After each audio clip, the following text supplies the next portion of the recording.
Olá, tudo bem? Então, eu tenho falado com vocês muito, com você, através de áudios, né? Todos os dias, ou quase todos os dias, ou 3 ou 4 vezes por semana, não é muito sistemático, regular, acerca das interpretações que nós temos dos estudos da Bíblia, né? E nesse momento agora de afastamento, isolamento social, né? Em que a gente tem uma espécie de solidão social, né? Eu achei razoável fazer um pouco diferente, gravar um vídeo, né? Para que a gente possa ter uma interação mais, eu não sei, mais próxima, né? Mais humana, digamos assim, né? Eu creio, não sei. Talvez seja um equívoco meu, né? Também, eu não posso dizer bem ao certo. Mas eu achei interessante, vamos fazer assim, e depois vocês se opinem, né? Ver se qual é o melhor formato, se é esse, ou se são mesmo os áudios, ou se você não acha bom nenhum formato. Nós estamos vivendo um estado de direito, né? Democrata de direito, a pessoa tem direito à livre expressão do pensamento, por óbvio, né? E se você tiver alguma, sei lá, te incomodar de alguma forma, eu não vou me ficar sentido, eu vou compreender perfeitamente. Até porque eu compreendo que a liberdade é o princípio do amor, né?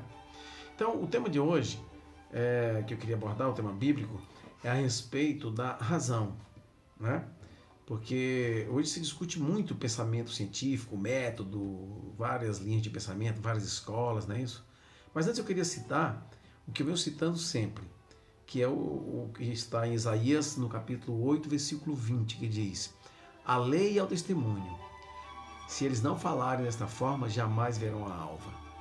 Quando Deus deu essa palavra inspirada, ele estava exatamente chamando a atenção com relação ao fundamento de toda a ciência, de todo o conhecimento. Como disse o sábio Salomão, o princípio da sabedoria é o temor do Senhor. É de Deus, porque Deus é todo o conhecimento, toda a ciência, né? E todo o poder. E a gente vê que a razão hoje ela é colocada na frente de todas as coisas, né? O método científico, aquilo que não é provado cientificamente não é verdade, parte do princípio, não tem nem que ser discutido, já falam que é ilação, metáfora, né? E, enfim, então a Deus a razão, né? E por que eu falo a Deus a razão? Porque quem teve a oportunidade, por exemplo, de ter o mínimo de conhecimento histórico, sabe que com o evento da queda da Bastilha em 1798, o que combinou, é o marco do movimento do iluminismo, né? E que foi o marco também da Revolução Francesa, que mudou o pensamento moderno.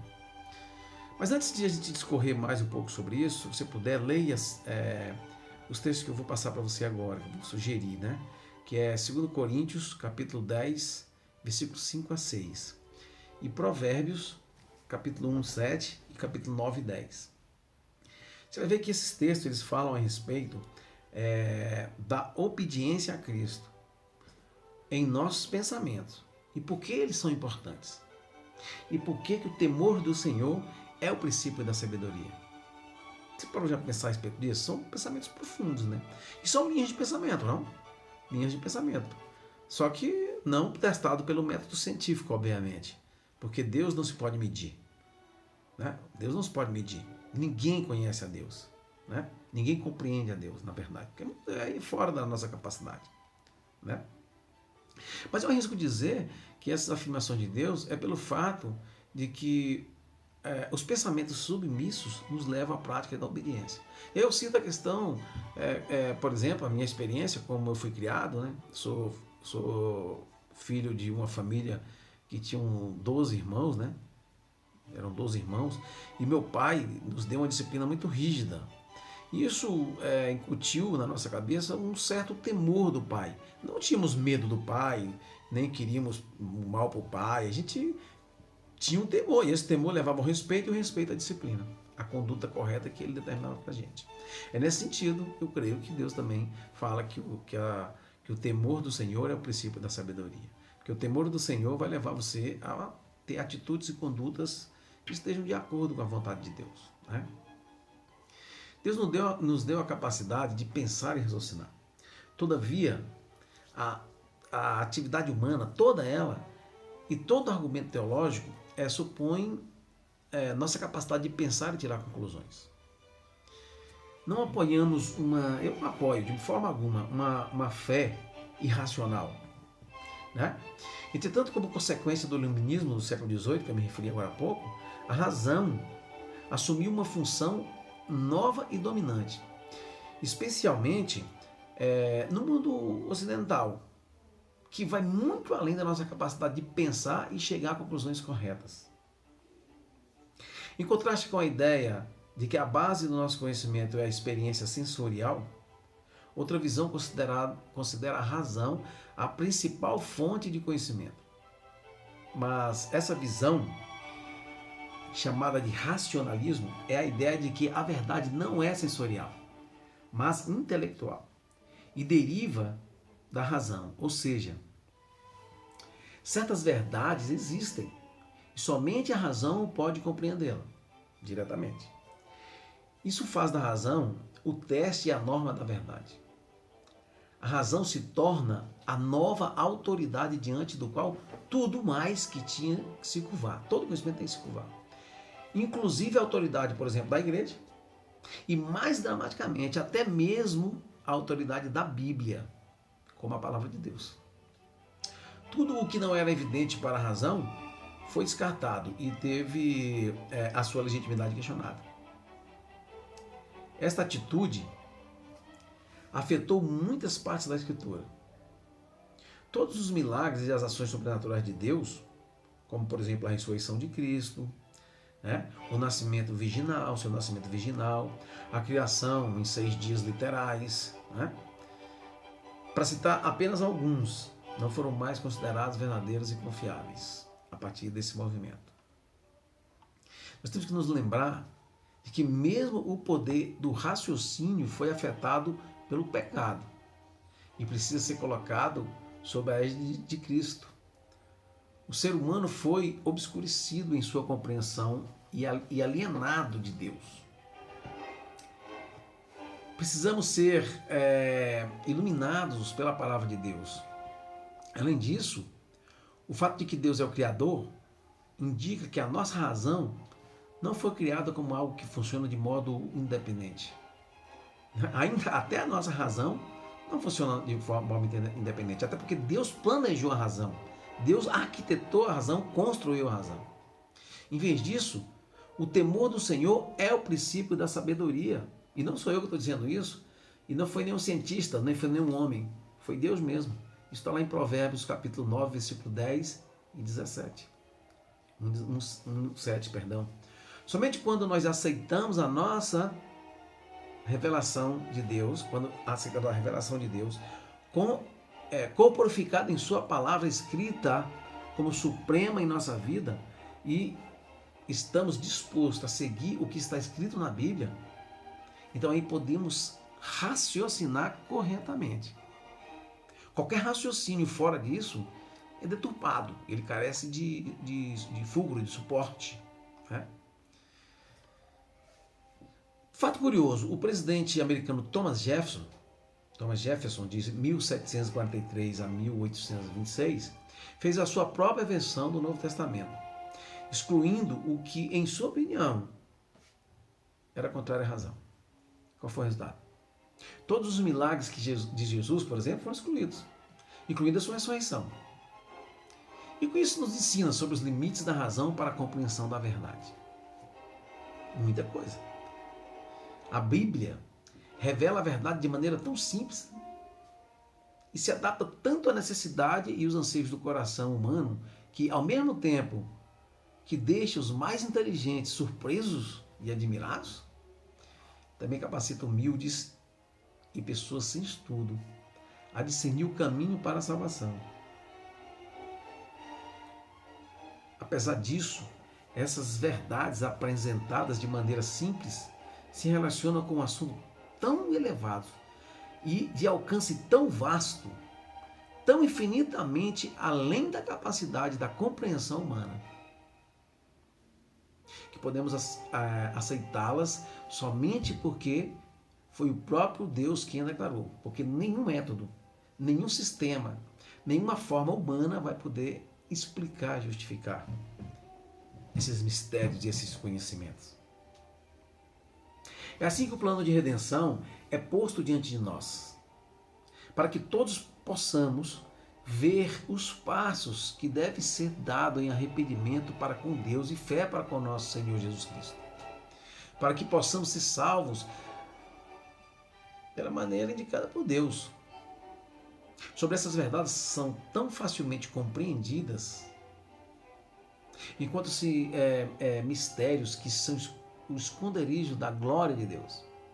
Mistérios que vão além da capacidade da compreensão da mente humana, mas que inspiram aquele que, sinceramente, busca a verdade com reverência e fé. Quanto mais se estuda a Bíblia com esse pensamento e com essa atitude, mais aprofunda a convicção de que ela é a palavra de Deus vivo. E a razão humana se dobra perante a majestade da revelação divina. Se temos o Espírito de Cristo, somos cooperadores seus. É nossa tarefa, então, levar avante a obra que ele começou. As verdades da Bíblia, do Novo Testamento, se tornaram tão obscurecidas pelos costumes, pela tradição, pelas falsas doutrinas.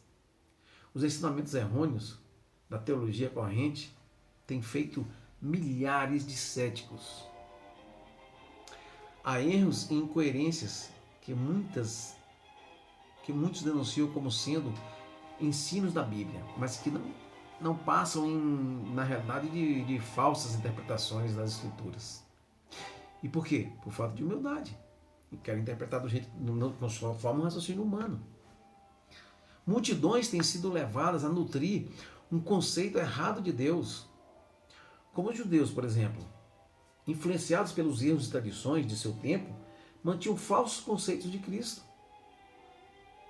Se conhecessem a verdade, nunca glorificariam o Senhor da glória. Quem disse isso foi Paulo na carta dele de 1 Coríntios 2,8.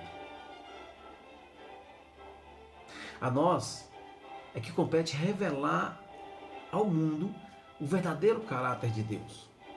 Em vez de criticar a Bíblia, como eu vejo muitos fazendo, busquemos, por preceito e exemplo, apresentar ao mundo as verdades sagradas e doadoras de vida, a fim de que possamos anunciar as virtudes daquele que nos chamou das trevas para a sua maravilhosa luz.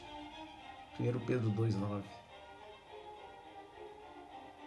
Com a Bíblia aberta diante de você, consulte a razão santificada em uma boa consciência. Seu coração deve ser movido, tocada a sua alma, sua razão e intelecto despertados pelo Espírito de Deus. Os sagrados princípios estabelecidos em sua palavra comunicarão luz à sua alma. Eu te digo, meu irmão, a nossa verdadeira fonte de sabedoria, virtude e poder se acha na cruz do Calvário. Cristo é o autor e consumador da nossa fé. E ele diz assim, aspas, palavras de Cristo: sem mim, nada podereis fazer. João 15, versículo 5.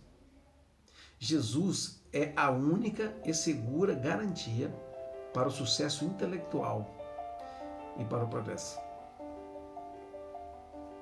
Jesus disse: eu sou a ressurreição e a vida. Quem crê em mim, ainda que esteja morto, viverá.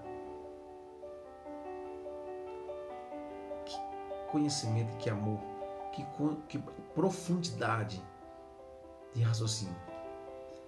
Deus, sendo a majestade do céu, Criador e mantenedor de todo o universo, não hesitou. Ele se humilhou, deixou toda a sua autoridade, toda a sua honra, despiu-se do seu cetro de poder, da sua coroa, da sua vestimenta, das honrarias, das honras que ele recebia, da adoração dos anjos, querubins, serafins, de todos os seres criados. e veio a esse mundo caído por amor de mim e por amor de ti. Eu sou muito grato a Deus, muito, porque Ele teve misericórdia de mim. Porque sem Cristo, nada eu posso fazer. E se eu não me manter ligado a Ele, sou como um ramo seco. Para que serve um ramo seco? A não ser para a fogueira.